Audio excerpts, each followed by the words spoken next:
All right, I'm back. All right, today I'm going to show you guys how to can and preserve some homemade blueberry jam that is absolutely to die for. Whipping up all of your favorite recipes. Simply Food. You should know by now that you're in for a treat. Simply Food. There's no other channel where you'd rather be. Simply Food. Seafood, pasta, cakes, and pies. Sing and laugh and even cry. Like and share and hit subscribe. Simply Food by TY. All right, you guys, so let's go over our ingredients. So you're going to need some lemon juice. Now, they say when canning, it's actually preferred for you to use bottled lemon juice because of how concentrated it is. And the purpose of adding this in is to make it that it's shelf stable. So I would definitely just listen to what the folks say. There's a lot of different websites that you can go on that have a lot of information about canning. So, you can check your resources. I have 6 pounds of organic frozen blueberries. These blueberries are absolutely insane. I have some vanilla extract, 1.75 ounce box of the Sure Gel. This is the pectin.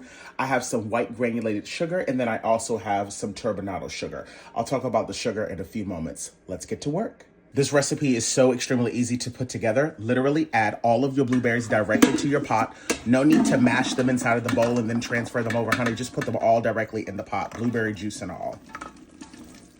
I like to start off with going in with the potato masher and just giving these a rough little mash before I add in my 1 packet of pectin.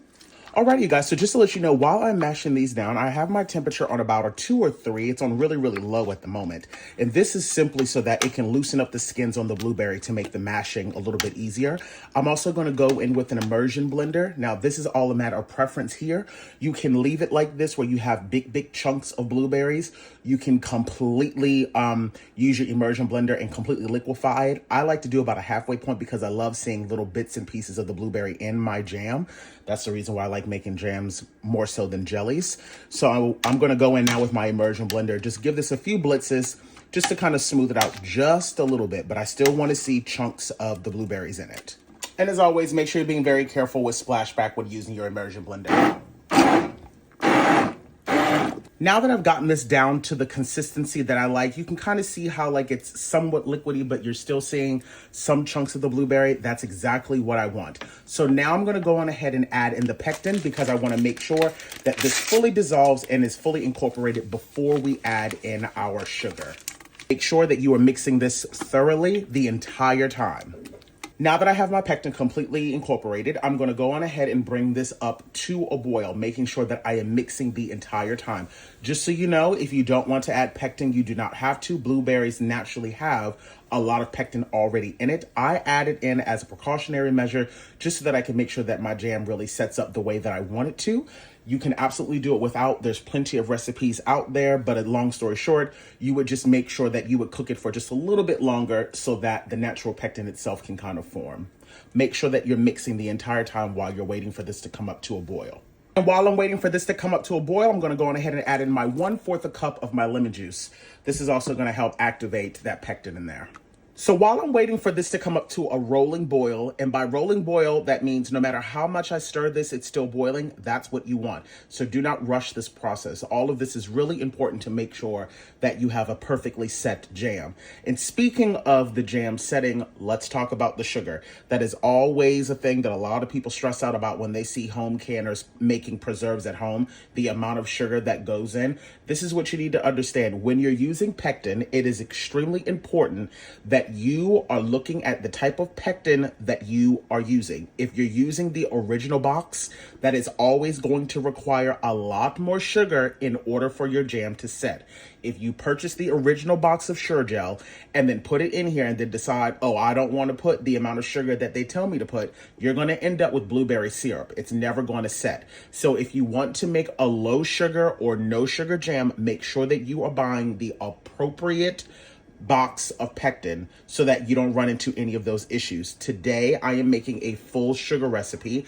I will definitely be doing other variations where I do low sugar. So for these 6 pounds, it does require 8 cups of sugar. Now, the type of sugar that I'm using 4 cups of regular white granulated sugar and then 5 cups of turbinado cane sugar. Now, you do not have to do that. You can use all white sugar. That's totally fine. I'm using the turbinado sugar only because I like that it has a slight maple hint to it.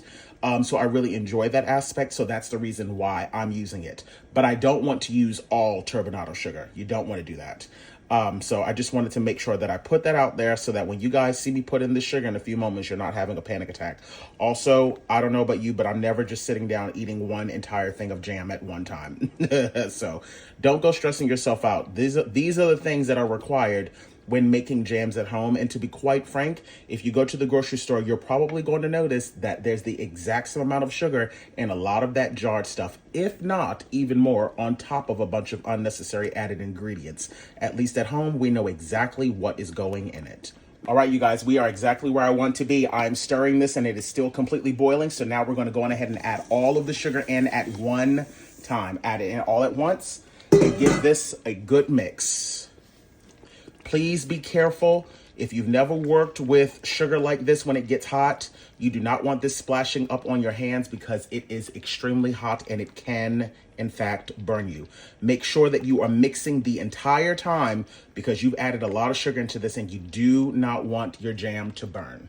Alrighty, you guys, now that all of my sugar is fully dissolved, I'm now waiting for this to come back up to a raging boil one more time. When that happens, I'm then going to set a timer for 1 minute. At that point, I am then going to start to test this to see if it is already starting to set up the way that I would like it to. In order to do that, you can either literally just watch how it falls off of the spoon, or you can place yourself a plate in the freezer, allow that to get nice and cold, and then put a little bit of the jam on the plate. If you're able to swipe your finger through that jam on that cold plate and it stays separated, that means that your jam is already set. If not, you can allow it to cook a little bit longer, but only do it in 1 minute increments. All right, y'all, this is what we're looking for. We're now at the point where I'm able to stir this and it is still completely boiling. I'm now going to set my timer for 1 minute. And if you want to eliminate having a lot of foam coming up inside of your jam, you can add in a tiny little teaspoon of unsalted butter. That'll kind of eliminate it. I'm not really stressed about it today. I'm just going to skim it off before I jar it up. So I just want to show you guys what this is looking like. You see how this is starting to cling to the spoon just a little bit as it comes off the spoon? That's what you want. It's starting to coat the back of the spoon. This is all good signs. So I'm now going to go on ahead and turn the heat all the way off. And now that the heat has been turned off, we will now go on ahead and add in our 1 teaspoon of pure vanilla Madagascar grade A extract. Just 1 teaspoon will go a long way. This is 6 pounds of berries we're working with, but 1 teaspoon is more than enough. You do not want to add that in until you've turned the heat off because you don't want to run the risk of burning up the vanilla. This is already hot enough as is. All right, y'all, so let's jar it up. As always, you guys know my rule of thumb. Anytime I'm hot packing something, I do not like taking all of the jars out of the hot water at once. I like to just do 2 at a time so that I can make sure that everything is staying nice and hot. I'm going to carefully ladle in my blueberry jam. Go in and make sure that you're debubbling everything, getting out any of those little air pockets. Get yourself a paper towel with a little bit of vinegar and make sure that you are going around the edges of these jars. This is not only going to make sure that you get your jars nice and clean so that you get a proper seal, but it's also your last test just to make sure that there are no chips or cracks on the lid itself. I'm now going to add my lid directly on. Place my ring on fingertip tight. Be very careful because the jars are nice and hot. I'm going to immediately put these back into my water bath canner and I'm going to repeat this process. As always, make sure that you are handling these with ease. All right, you guys, all of my jars have been added. As always, put a little splash of vinegar in there to prohibit any, fogginess on the outside of the jars themselves. Place the lid on this and wait until this comes up to a raging boil. Once it comes up to a boil, You're then going to set the timer for this to process based on your elevation. As always, that's really important to make sure that you check to see what your processing times need to be based on where you are located. So just letting you guys know, once these pots come up to a raging boil, I will set the timer for 10 minutes for this to process. Now, because I'm doing 2 different pots, I will be sure to set 2 different timers. This larger one here, of course, takes a lot longer for that pot to come up to a raging boil. It is important to note that you do not start your timer until that water is at a raging boil. Another note, you do not have to have this type of water canner here in order to water bath can. Any pot will suffice as long as the jars can be fully submerged with at least 2 inches of water above. And if you put a tea towel in the bottom of the pot or some sort of man-made rack, you can water bath. I had some leftover jam, so I have 3 quarts inside of this one here. And I just wanted to show you guys, this is a cold plate that I had in the freezer. This is the blueberry jam, and look at this. That, my dears, is how you know that you are going to end up with some beautifully set jam. Once it can do that, you know that you're good to go. As always, when you're taking your jars out, make sure that you're being extremely careful. And also, when the timer goes off, remove the lid, turn off the heat, and allow it to sit in the pan for about 5 minutes before you decide to take it out of the pot. That will allow the jars to kind of cool down just for a few moments.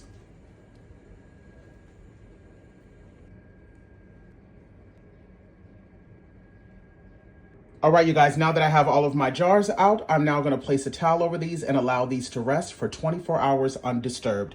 Do not take the rings off. Don't try to adjust them. Just leave them be. And just like that, 24 hours later, I have some handcrafted, perfectly sealed, perfectly set blueberry jam. I mean, isn't that incredible? It sets absolutely perfectly every single time. I was able to get 9 half-pint jars and 3 1-pint jars. And I always make sure that I remove the rings off of these, and then I do my seal test by lifting the jars from the seal. And no matter how big the jar is, you should be able to lift it up by the seal. And even these big ones, as you can see, the jam has set perfectly. I always like to take a soapy rag and wash my jars down before I put the labels on, so that way I can make sure if there's any food debris on the outside of the jars, everything is sterilized before I go to store it away. But that, my dears, is how I made my homemade blueberry jam. Thanks for tuning in. Talk to y'all later. Bye, honey.